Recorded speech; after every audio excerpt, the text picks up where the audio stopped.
చూడండి మా, ఇప్పుడు మనము 11 అనేది వస్తు రూపంలో నేర్చుకుంటాం. ఇవి పేపర్ బాల్స్. చూడండి ఎన్ని ఉన్నాయో కౌంట్ చేద్దాం. 1 2 3 4 5 6 7 8 9 10. 10 అయినాక +1, అప్పుడు 10కి +1 అయితే ఎంత అయిందన్నా? 11. ఇక్కడ ఇది ఎంత? 11. ఇది మనకు ఇంగ్లీష్లో స్పెల్లింగ్ ELEVEN 11.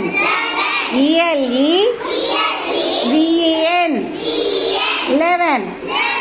తర్వాత మనకు 12. చూడండి, మనము చాక్లెట్స్ రాళ్ళు పెట్టాము, అవి చాక్లెట్గా తయారు చేసినాం.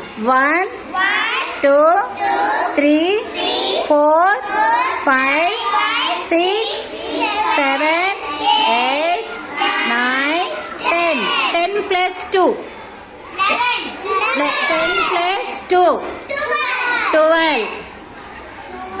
TWELVE